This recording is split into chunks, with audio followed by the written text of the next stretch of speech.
What's up, everybody? Jim Edwards here with Stu Smith and special guest, Miss Stella. Don't know how to say your last name, Stella. Sorry. It's okay. It happens. How do you say your last name, Stella? Coco Loyanakis. Right. Well, we're glad to have Stella K here with us. And this is pretty awesome. Stu's looking for something. But we're excited to have Stella because Stella, unless I'm misquoting, is actually now officially a best-selling Amazon author. Is that true? Yes. That is amazing. And Stella, I'm just going to hazard a guess that you are probably under the age of 40. Yes, definitely. All right, which is awesome. So how old are you, Stella? I am 12, but I finished my book before I turned 12, so I was 12. All right. Let's keep that straight, Stu. That's right. She got her book done before she turned 12. Now, most people have been jerking around for 12 years trying to write a book, and she did grammar school and stuff in between. So that is awesome. So Stella, you've got a special person with you. Who is that young lady to your left? My amazing mom. Hi. All right. Well, it's awesome. Christina, we're excited to have you both here. And so just tell us a little bit about y'all's story and how did we come to be here together while Stu keeps looking? So my mom was looking and she decided to do your course for the book. And since I didn't really have anything better to do during the summer, I said, oh, why not? It might just be fun to try and see how it goes. And then as I started getting into the course, I realized that it was a lot more fun and that writing was a passion for me. And I just decided, oh, well, maybe I should write my own book. Maybe I should become a published author on Amazon. Was it easy? Well, no. Okay. Okay. So we learned a vocabulary word. There's a difference between easy and simple. Was it simple? For the most part, yes. Okay, so it was, or let's say simple, straightforward, and easy. It was straightforward. Yeah. But yeah. But on the flip side, let me ask you this. If you had not gone through the course and had tried to write your book, what do you think would have happened? I probably would have procrastinated for about 5 to 10 more years. You're a smart young lady. I'll tell you what. That's smart. That's so true. That is really true. That is awesome. So tell everybody, hold your book up so everybody can see your book because it's an amazing cover. And tell everybody just kind of what your book is about. And look at you with multiple copies. That's smart. When you get a car, you can load up the trunk with them. Yes. We also author copies. So who's your target audience and what's your book about?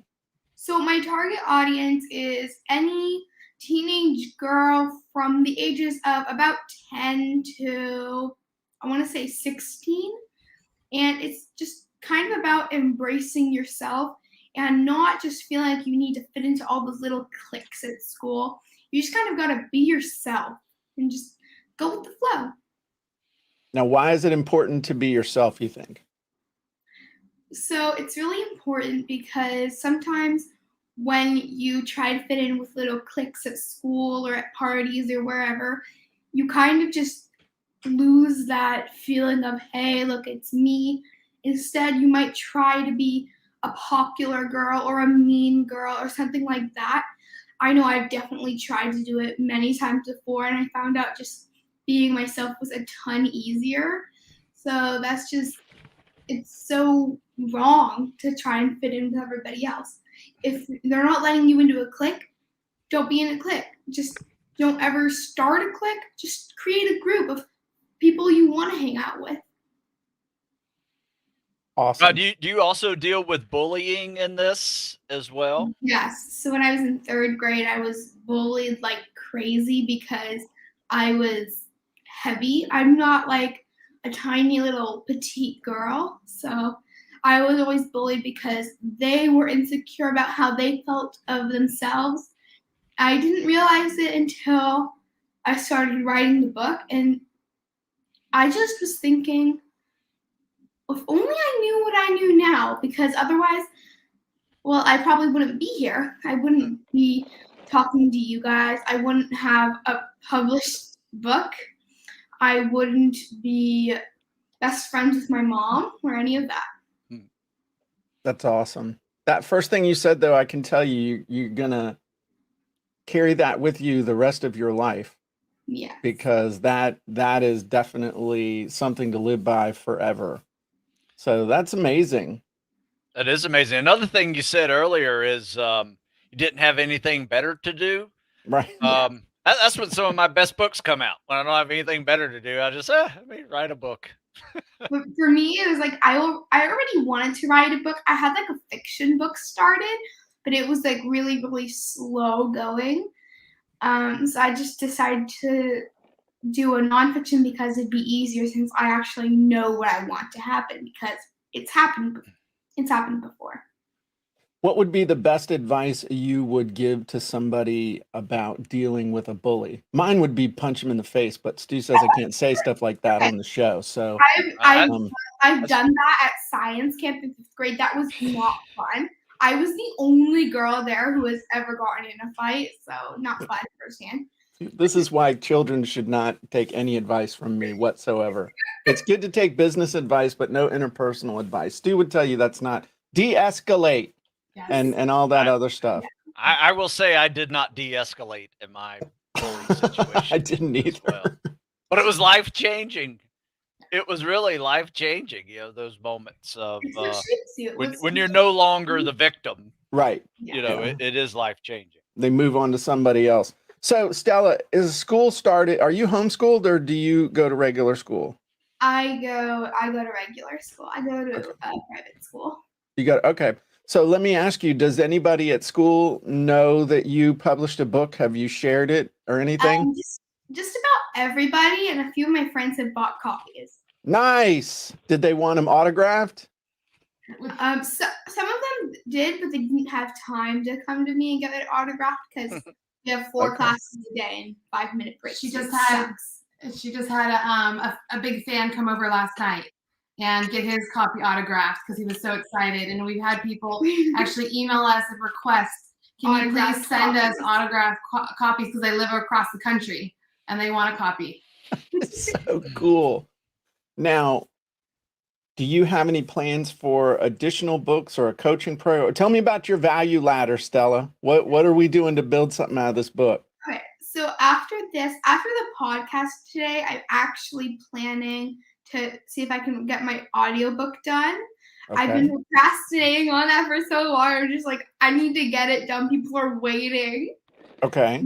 Okay, so after that, I'm going to try and do a course, but it's not going to be $20,000 a year because I can't imagine a teenager will be able to pay that.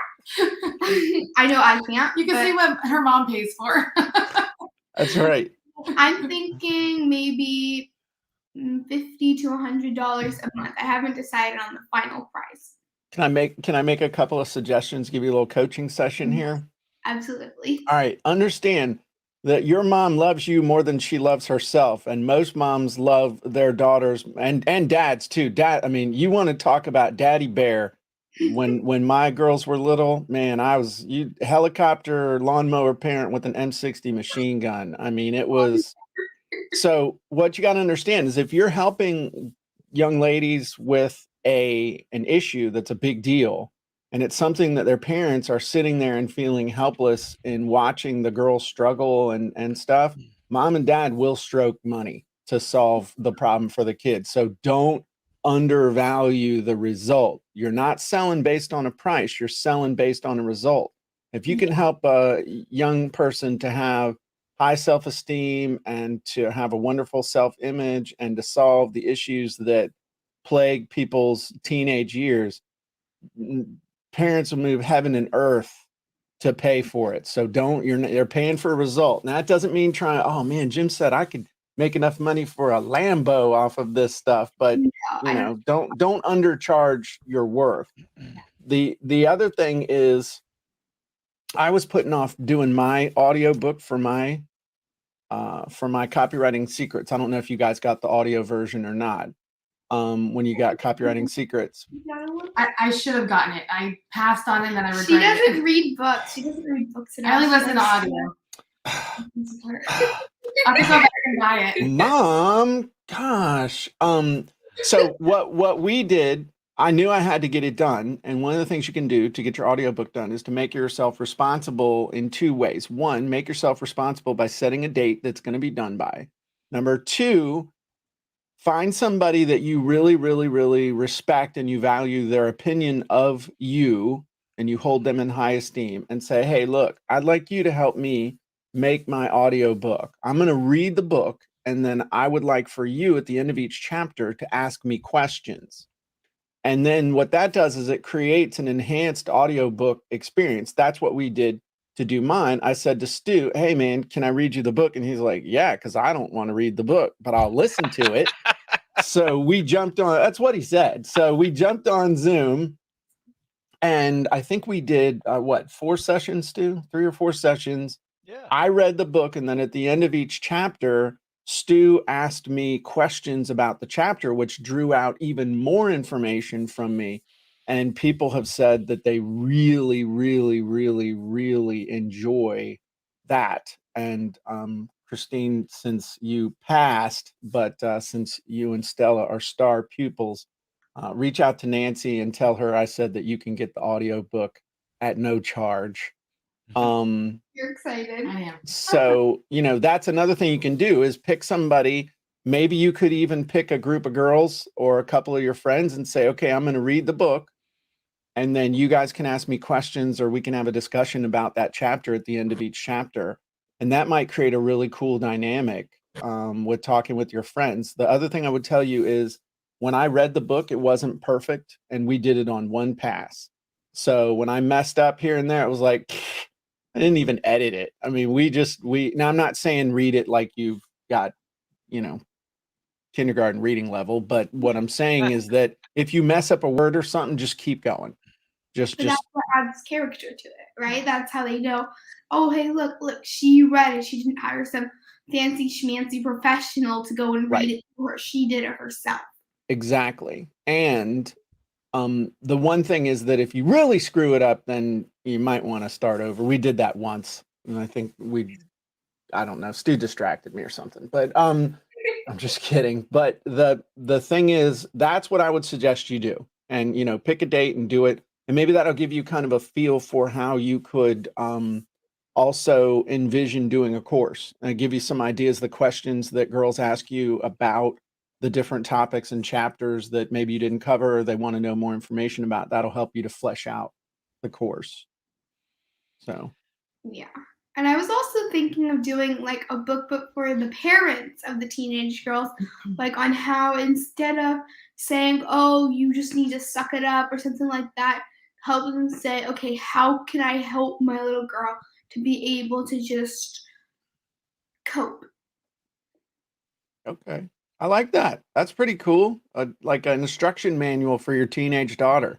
Hey, that's a cool title. Yeah. The instruction manual for your teenage daughter. I like that. What else you got, Stu? What other questions? How about this? Where are you getting the books printed? Amazon right now. Oh, okay. Yes. We're gonna do a free plus ship. We just haven't set it up yet, and then we'll use, I believe it's Lulu. Yeah. Yeah. That's who I use. I sell on Amazon as well, and people have the option of the Kindle or the printed version, but I also sell versions that look at this product placement that allow for a binder, right? So if you have a book maybe that has a journaling section in it or something like that, these come in real handy to be able to, fold them in half. And I have workout charts, so I try to make it easy for the customer. Otherwise, the books just fall apart after multiple uses. So that just reminded me. I also wanted to do like a journal for the teenage girls, but this would be like later on. 100%. That's a great back end sale. Yeah. But like that just gave me an idea. That'd be so cool. Instead of having the regular paperback book, like that spiral bound, that would be so much cooler. Yeah, for a journal, absolutely. And that's the kind of thing that as you start developing your fan base, you could sell them a new journal every year. That's a way to look at creating that. And that's a great way to make extra money to pay car insurance in a few years. No, 12. I don't need it yet. Yeah, 4 years. 4 years will be here quick. Yeah. Don't you? And yeah, as you start Oh, speaking across the world and stuff with one, speaking from stage and making money, and you're like, Mom, I want a Bentley.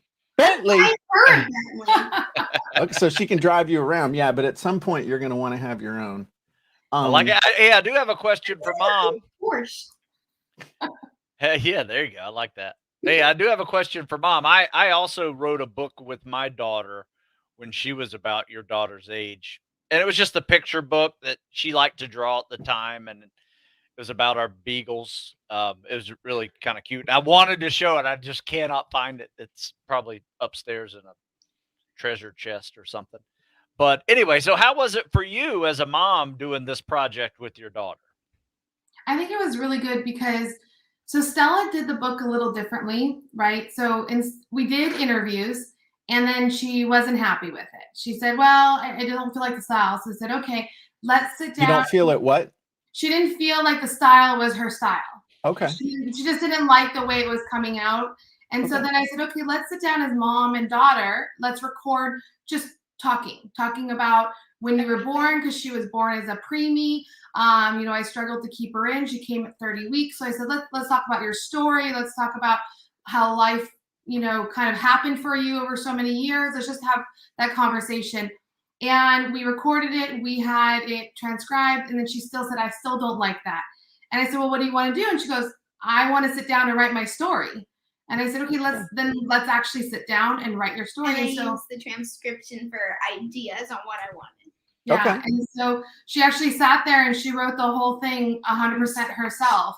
And then I would read through it and I would say, it'd be cool if you added this or put this in. Yeah. And so I would just give her suggestions on what she could add or say, because I do a lot of mindset and I actually do coaching as well. And so I said, when I work with my clients, the biggest thing that they struggle with is their mindset or getting something done or how do you change your mind if someone's bullying you? How do you change that? Like, what actions do you need to take?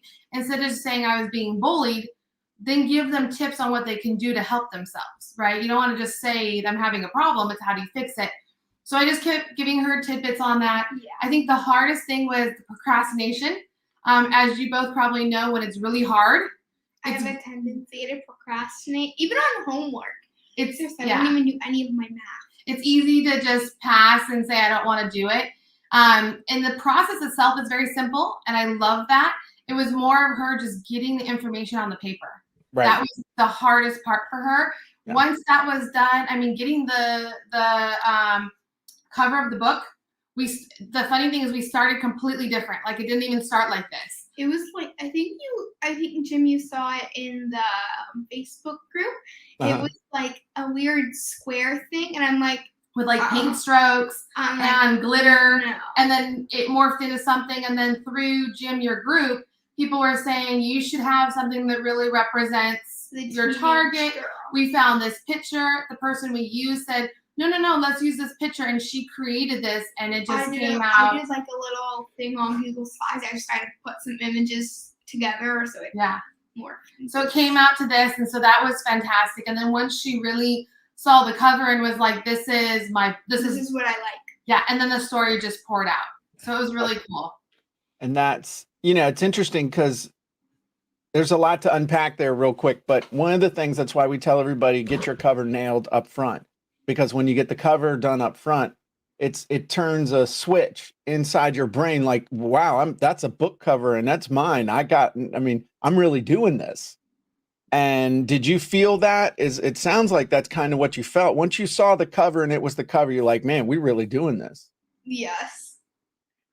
And that's awesome. It's like $50 to get the cover, so yeah.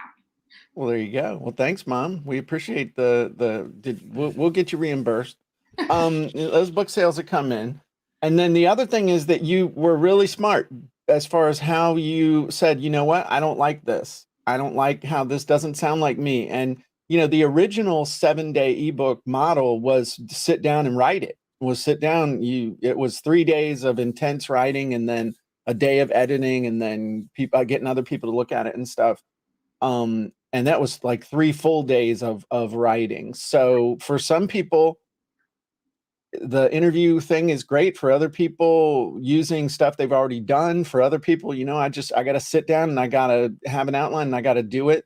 And the way that you did it is pretty much the way that I do it now. I'm in the middle of creating my next book. It's funny you said book. But yeah, my next book is a combination. I get it all out of my head in training and other stuff. I get it transcribed, and then I write, rewrite, do all that stuff. Now you don't have to do that every time. Sometimes it's just, it just makes sense to do it out. But I commend you for wanting to make it really good and make it a book instead of just something you threw out there to say, hey, look what I did this summer. So very well done. Stu, any other questions or thoughts or anything? No, I just have completely enjoyed this conversation to a point where, I realized that I don't want to say this, you're 11 years old and you wrote your first book. She's 12. Oh, 12. Sorry. She was 11 when the book was finished. And wrote your first book. And, we all tend to procrastinate and make excuses and, postpone things. But I really love the fact that you just said, you know what? I'm doing it now. And that's how you get things done. I mean, this process for you is going to be helpful for every little challenge you have for the rest of your life.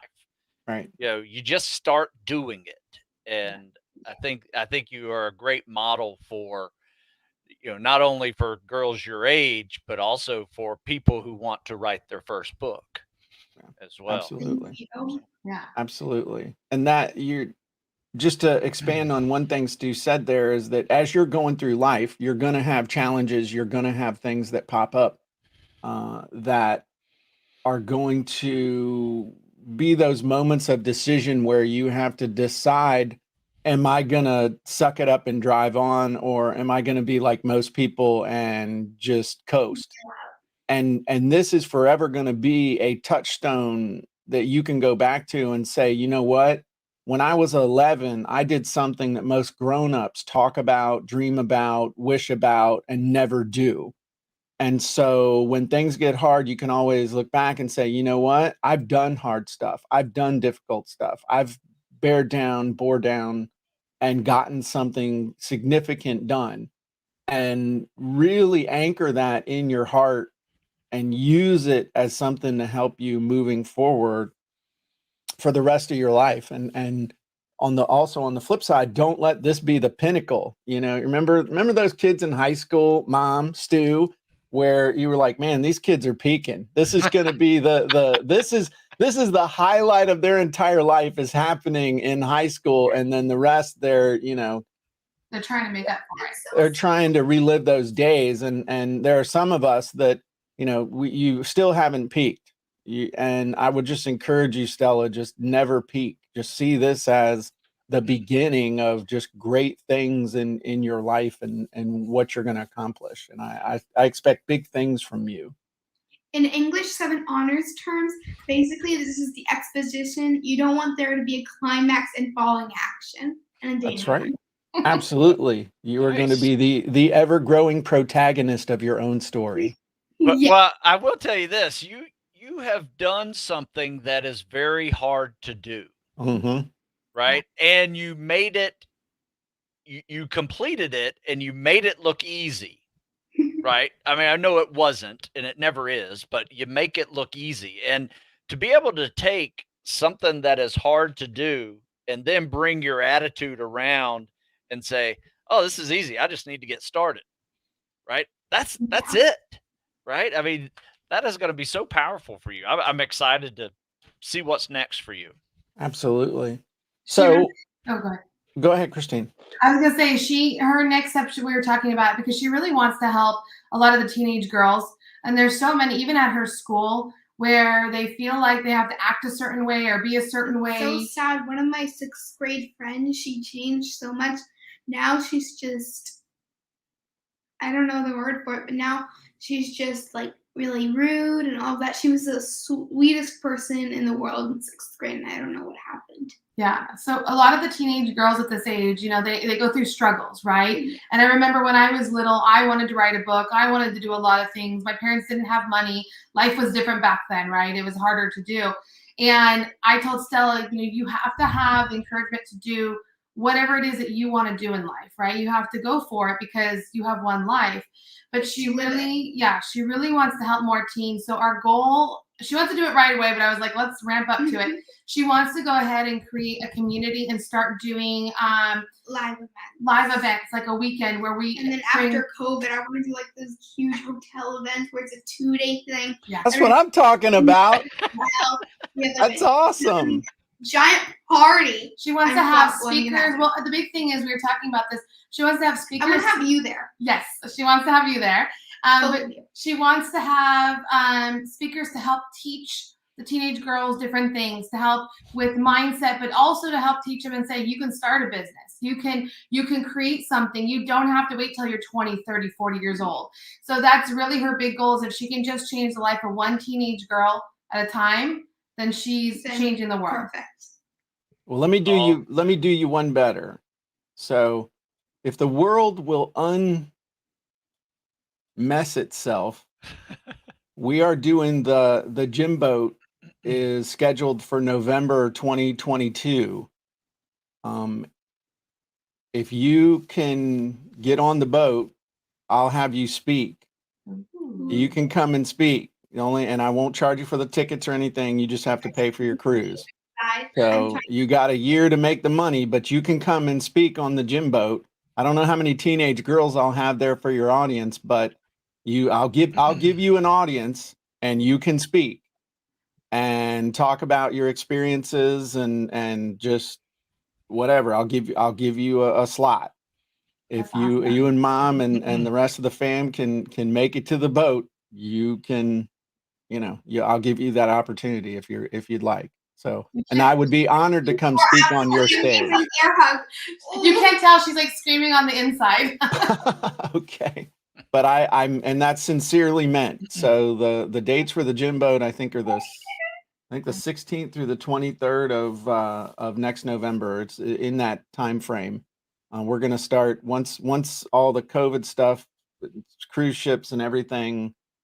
It was going to be November this year, but we pushed it off in the summer, and I'm glad we did because it's just too much uncertainty. But hopefully in the next year they'll get everything squared away.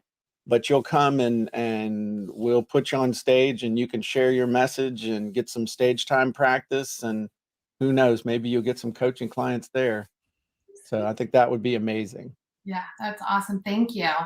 Absolutely. And we're going to see if we can get Stu there this time too. Yep. You're making me brave wanting to go, Stella. That's right. Cool. All right. Well, any final thoughts? Okay. You guys are both amazing. My mom is amazing, and everything is awesome. Everything is awesome. I like it. Everything is cool when you're part of a team. Anyway, that's awesome. Well, thank you both very much for being with us. We're super proud of you. The comments in the chat and on Facebook, and everybody's just like, so cool, so cool. Everybody's just really super proud of you. And we are super proud of you, and just encourage you to keep going, Stella. And we will see you at the top very, very soon. Thank you. Thank you so much. Thank you. Bye-bye. Bye.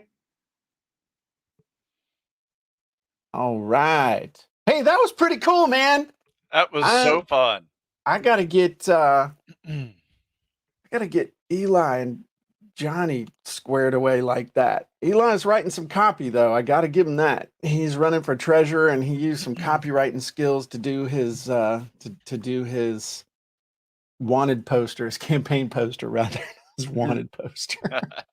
So that was neat, man. I am that is so cool. You hear about kids being little dorks and stuff, and then you meet one like that and her mom and everything, and that just really, That was pretty amazing. Yeah. I'm really proud of her and the effort, and it's a team effort. But in the end, the kids sat down and did it.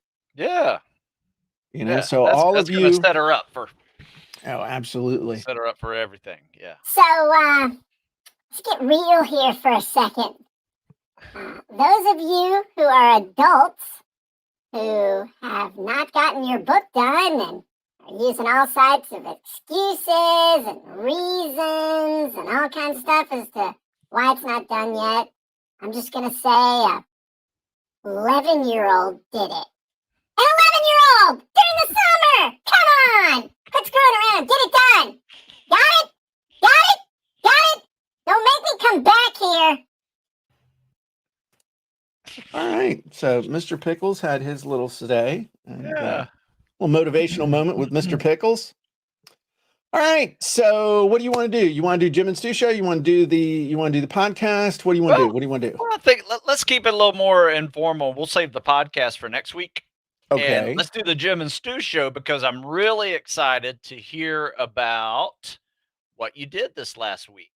What did I do this last? Oh, yeah. Remember? Okay. So the theme was, here is what I want you to try to focus on. Can I do intro music? Intro music, please. Yes. Please. You ready? Yes. Okay. No, that's not the one I want.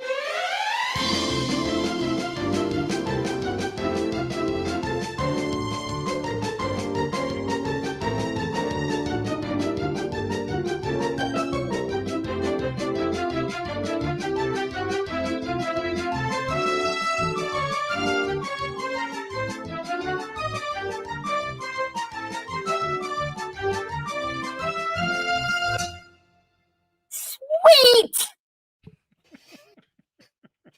All right. What are we doing, Stu? What are we doing? We're doing the Jim and Stu show, and the All right. topic is Uh-huh. after your recent trip to Florida.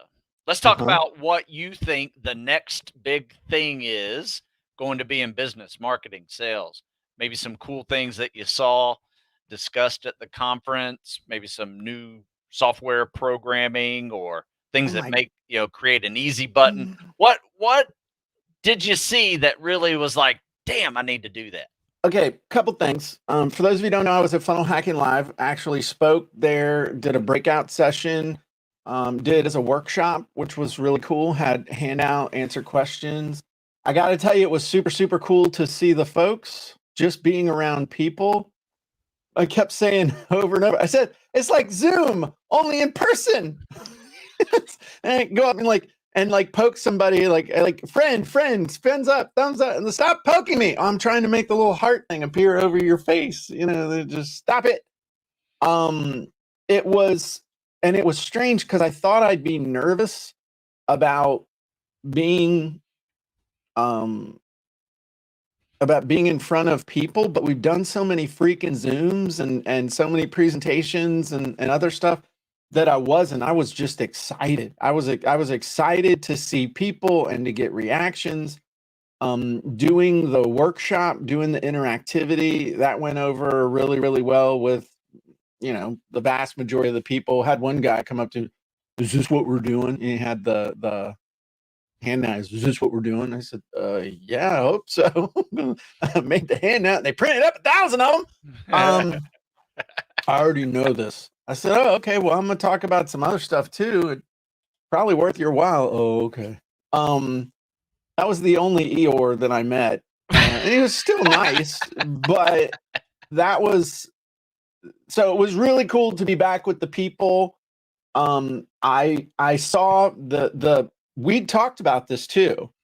Over a year ago, we said there's going to be a blend of virtual and live. That's going to be the new norm, is doing stuff virtually is as legit as doing it live. And they did a tremendous job. Was it perfect? No. Did they do a tremendous job? Absolutely. Did I learn a lot? Oh yeah, I'm excited. So I think that blend of workshop and live and virtual and having a way for people to get feedback so that they can move forward, I think that's the model that I really, really, really, really, really, really, really, really, really, really, really, really, really am going to be focusing on. is getting people a result in the in the interaction, and amping up using the tool better to get the interaction. Yeah. To just maximize the tool. They did some cool stuff. The people at home had swag boxes, man. So, I think also that feeling of connection between now and the end of the year, we're going to be launching our own swag shop. We're going to have unicorn gear. We're going to have all kinds of stuff. And we're going to let the fans, we're going to let the folks be the ones who decide the stuff that we put up. Now, there's going to be certain things, we're going to have unicorn t-shirts and Mr. Pickle's party and everything. I want to get a custom made Mr. Pickle whistle. And so that people can have Mr. Pickle whistles when we're doing the show. And I came up with this whole theme of, give it a blow to let people know you love the show. Blow me. And then it's Mr. Pickle as a whistle. I think it'll really go over. I think it'll be great. I think it's fantastic. So, we'll sell those. But I could see people wanting to have unicorn t-shirts, because I had a lot of people coming up to me. My buddy Christopher Voss sent me a custom t-shirt, and that he made with the unicorn dabbing and Mr. Pickles dabbing behind him, and it was really cool. And so people are like, "Oh my God, where can I get that?" I said, "Well, I'm wearing the only one in existence." And Eugene says, "I want one." The pickle or the t-shirt, or both. So I think that's something we're definitely going to do and building your community is really, really important. Having having that sense of community, building that sense of community and connection virtually and in person, I think is as important or more important than it's ever been. Giving your fans, and the difference between having fans and having an audience, having people that you feel a connection with instead of people that are just kind of out there in receiving mode. That's important too. Another thing, and I'm hoping this is not confirmation bias. I don't think it is. But one of the things that we have been talking about, as you know, for over a year now, is the avatar, really getting to know your avatar, knowing your ideal customer better than they know themselves. And we've been doing it. And I just did a 5-part series inside of Jim Edwards Method Premium. We did it in conjunction with John Maxwell team. We did it also for Funnel Hacking Live. The people that bought tickets, that was their bonus that I provided. I did a 5-part series on secrets of the avatar. I realized there's one more that I need to do, one more training. I think I'm just going to do that Monday when we do our live training for the JMT mentorship. And about, find your who. Who is my who is the name of it. Sounds like Dr. Seuss. Who is my who? But really, who do you choose and why? Down in Whoville. And if you guys want that inside the Jim Edwards Method Premium, let me know, and I can throw that up there. I can get you all a copy of it, or I can teach it for you too. I don't care. But you guys let me know if you want to see that. But the theme that I was seeing, and again, it's confirmation bias. When when you buy a new car, you see that car everywhere. And everywhere you look, you see other people have that car. We did that with Terry's Tahoe. I saw every freaking black Tahoe on the East Coast this weekend. But a lot of people, their message, a lot of the speaker, every message was, you've got to know your ideal customer. You've got to know who's your target audience. I was even writing stuff, little taglines I'm playing around with like, we'll fall in love with your ideal customer so they can fall in love with you. I mean, that's really what you got to do. You got to get to that point where you know them. So that was the biggie. Also, teamwork, building a team, building out, a group, being a leader within your team. I'm seeing some things I want to do internally that we're already implementing. One of the highlights for me was seeing somebody, two of my greatest regrets. I never saw Frank Sinatra live in concert, and I never saw Willie Nelson in his prime. And one of my direct marketing heroes, as you know, is Gary Halbert. Gary Halbert passed away And one of my other direct response marketing heroes is a guy named Dan Kennedy, who I don't know if you've ever heard. Okay, you've heard of Dan Kennedy. So there was a rumor a couple of years that Dan Kennedy had died, and everybody thought that he had passed away, and he didn't. And I've never seen him speak for whatever reason. All these years, I've never seen the guy speak. And so Russell actually bought Dan Kennedy's company, his newsletter, all that stuff. And he had Dan there on, I think, Friday night. Oh, nice. To talk. It was either Friday night or Thursday night. I don't remember which, but he had Dan there and did a 2-hour interview with him. Dan was real sick. He recovered to a degree. I know he's still got some health challenges, but that 2 hours for me was magical. Just listening to him, and very, very politically incorrect, very direct, doesn't care, a level of courage that hopefully I'll have when I'm his age, but just a real pleasure. And that made me recommit to plugging the holes in my business. I need to work on my back end. Everybody's always worried about bringing in new customers, but you make more money taking care of the customers you've already got. So really focusing in on that. I bought like 7 books on the way home on my Kindle, read an entire book on the drive back, and trying to get through these other ones. You know how you are after a cool conference. You got all these, I'm going to change the world. I'm going to blah, blah, blah, blah, blah, blah, blah. It's like, oh, crap. You know, you're trying to keep that momentum going. So, you know, big thing. So a lot of stuff with the fundamentals, married to using tools the way that, and using tools better than just it's a way to talk at people. So live events, virtual events, maximizing interaction, I think is really where we got to get. Maximizing interaction and results in the feeling of community, because there's so much noise, there's so much stuff going on out there in the world. People are looking for somewhere to belong.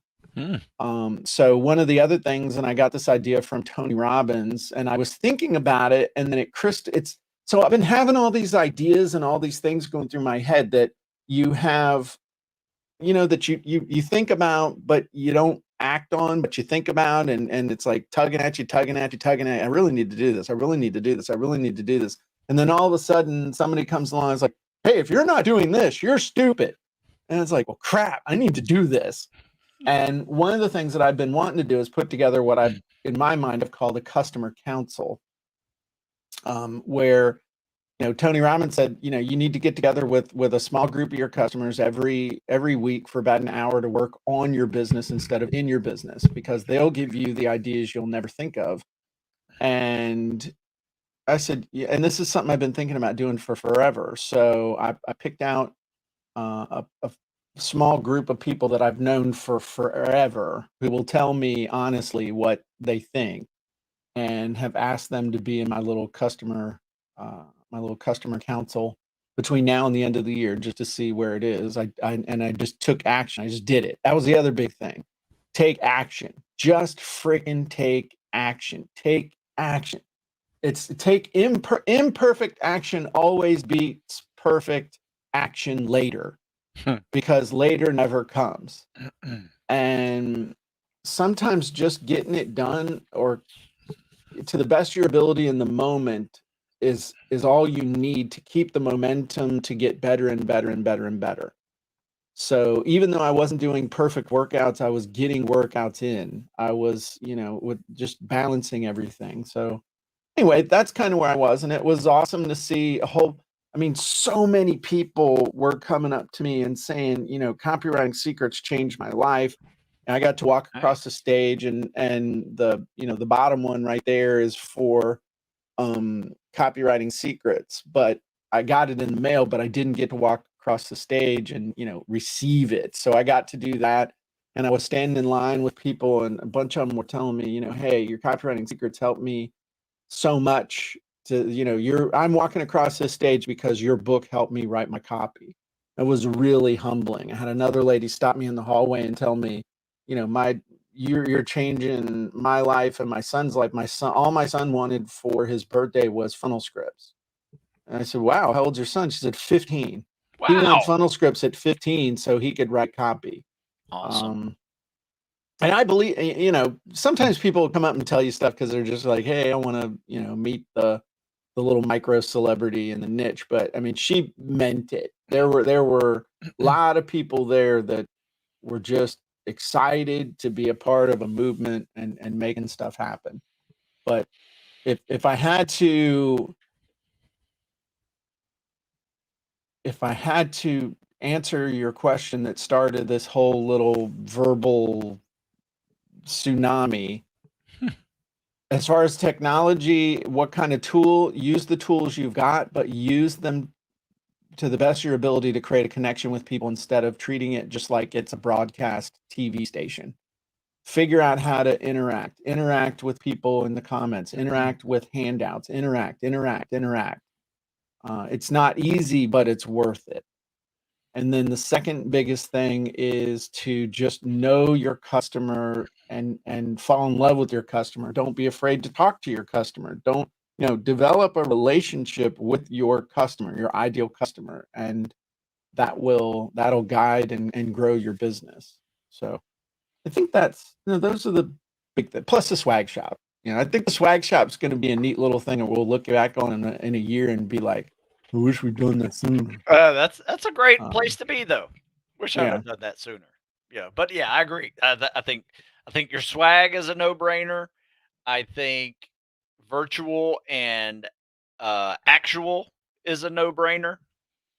You know, because I've gone to 2 conferences this year that were virtual, but they were also real time too, whatever city they were in.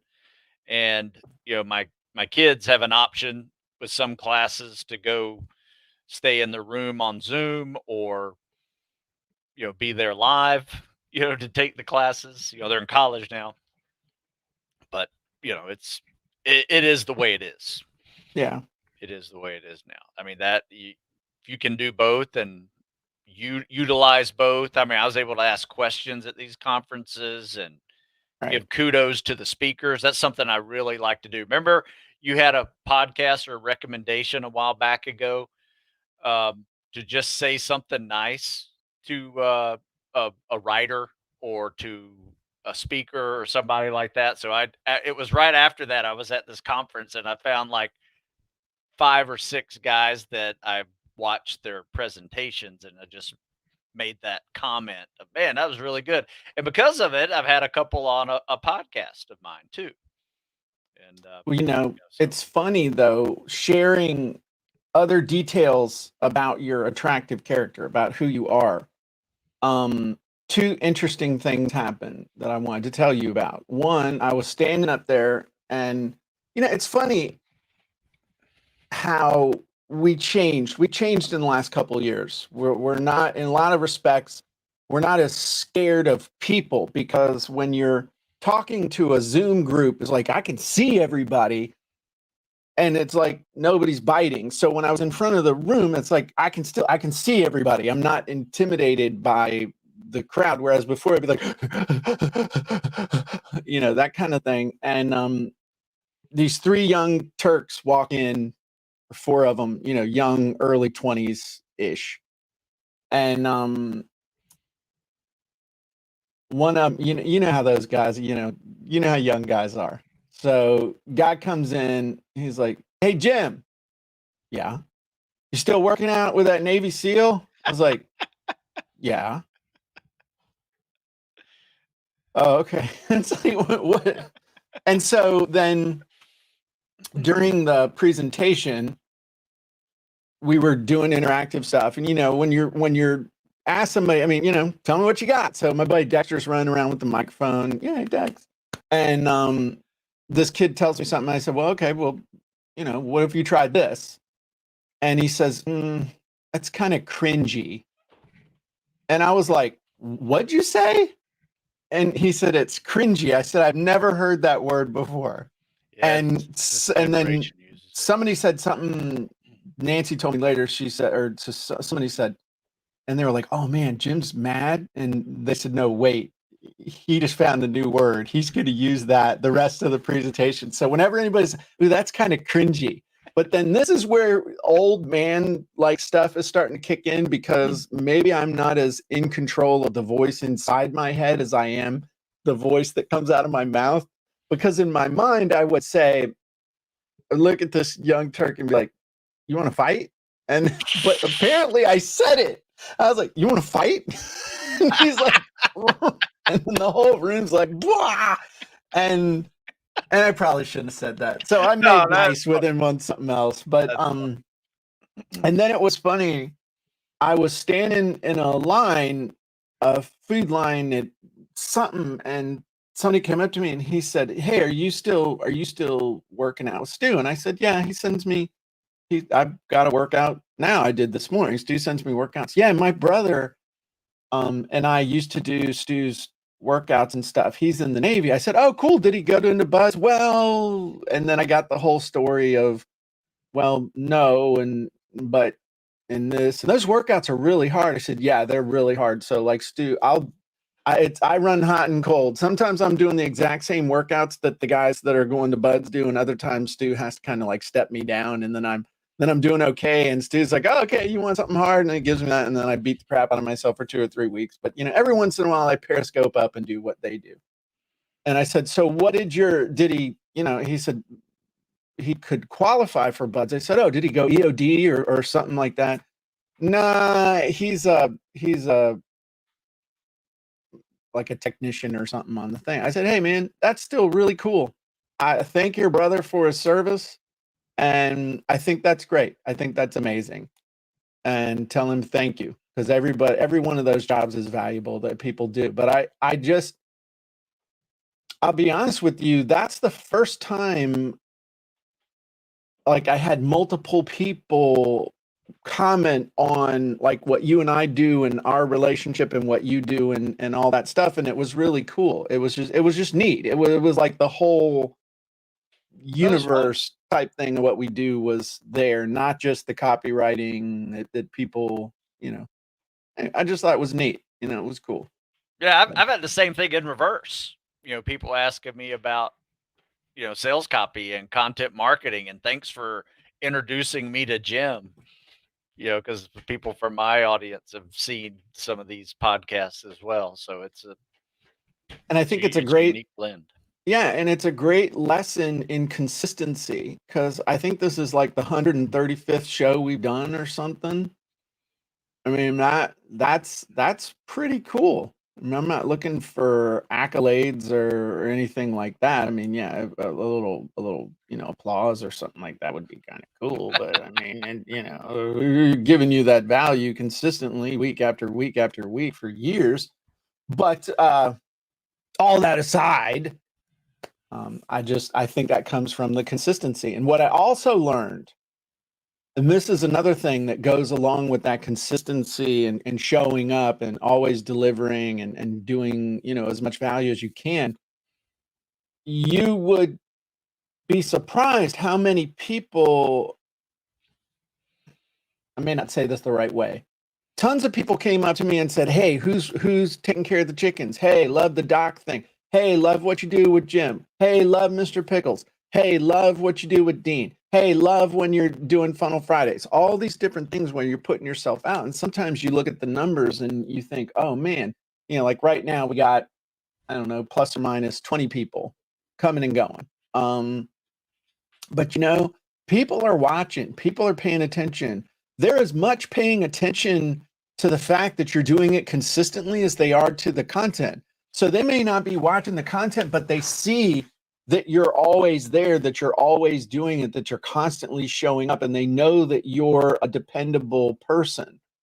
So it's weird. It's almost like just by showing up, you're hitting a bunch of people that you may not even know that don't count as a view. They don't give you the like. They don't give you the heart. They don't give you the creepy, huggy thing that just is, whatever. Thanks for giving me that meme. Back then, totally screwed that. But you're making a difference. You are making connections, but it's one of those things of we use the analogy of working out, that you can't just work out once a day, or once a month, rather. You got to work out every single day, and it's the cumulative thing. Somebody might only see your stuff every once a month, but they're seeing your stuff once a month. So, and the cool thing is I got to see a bunch of people that are here live, that you're like, and it's funny when you see somebody, you see like their little picture, and then you meet somebody in real life, and then you make that connection, like, oh, and then that picture, and then you're like, holy crap, you're tall. Or wow, you're short. So many people like, man, I thought you were shorter. I thought you were taller. I didn't think you'd be that big. So, but it's just awesome. It was. I highly recommend it, and I hope that the world gets back to some sense of normalcy. I got to meet Kevin, Kevin's always been making comments and stuff, and I have to admit that Kevin is taller, like way taller than I thought he was going to be. Like I'm like, holy crap, you're tall and super nice. It was cool to shake hands and hug people, and just put a person with a face, with a, you know what I mean? And everybody was just super nice. So, well, I figured you would have some kind of funnel hacking high from that event.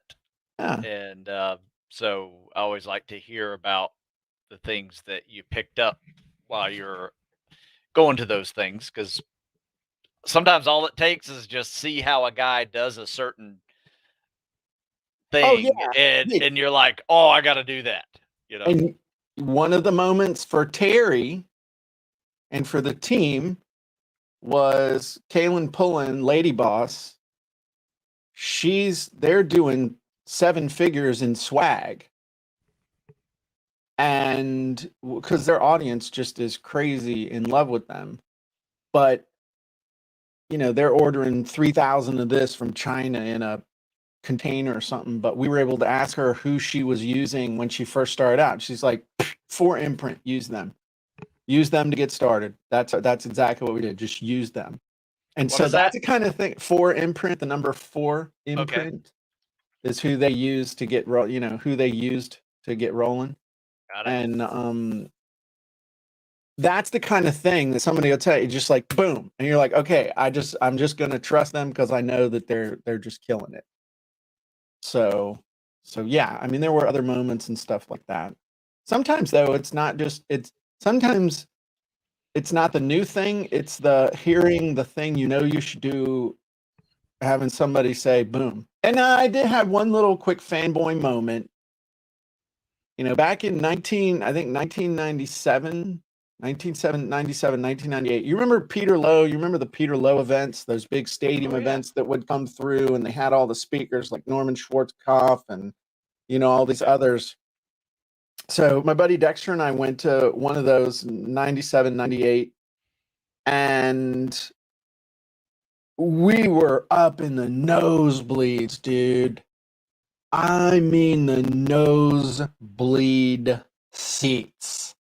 And down this little tiny speck on the stage was Tony Robbins and all these other speakers.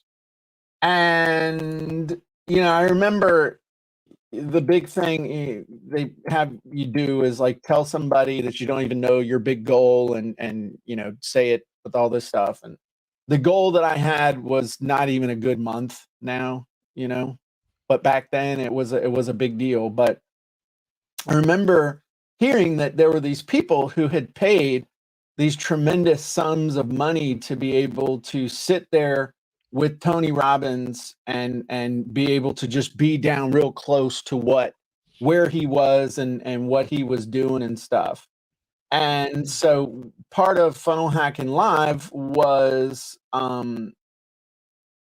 the end of the second day, they had Tony Robbins was actually speaking. And I was gonna show, I'm pulling up a picture. but Tony Robbins was speaking, and I got to watch him speak. I saw that picture on Facebook. And it's hard to see the picture. There you But are. there's Tony and there's me. And he asked a question of, everybody's talking about imposter syndrome, and said, who's got a definition of imposter syndrome? And I shot my hand up, almost picked his nose. And he looks down and he says, okay, Jim, he said my name. Yeah. And so I gave him my definition of imposter syndrome, and he didn't rip it apart, so it must have been okay. I can't remember what I said. I was totally fanboying out, but that just shows you in 25 years how far we've come. I'm up in the nosebleeds wishing that I could have a front row seat to Tony Robbins one day, and there's Tony Robbins saying my name, having me answer a question. Now, how cool is that, dude? That's pretty cool. It's good that we also did the imposter syndrome podcast as well. Well, yeah, tons of info. Exactly. But I don't think that stuff happens for a reason. I think that God is constantly tapping us on the shoulder and reminding us of the stuff we know we need to do, and prepping us for the things to come, and we don't even realize it. So anyway. All right. Well, that was fun. Any final thoughts, Stu? This was a good one. Nice visit. No, I think this was a fun get back to work week, and having Stella on here was just the highlight of my day. Awesome. Yeah. And hearing your stories obviously is a classic as well. So awesome. Good day all way around. All right. Well, we appreciate y'all being with us, because you could have spent this hour doing other stuff. So we appreciate you, and we value, we thank you, and we will see you next week for Jim and Stu and where we pick back up with the Sales Copywriting Content Marketing Hacks podcast. The good news is, Stu, we already know what we're going to do next week. So easy day. Easy day. All right. Everybody take care. We'll talk to you soon.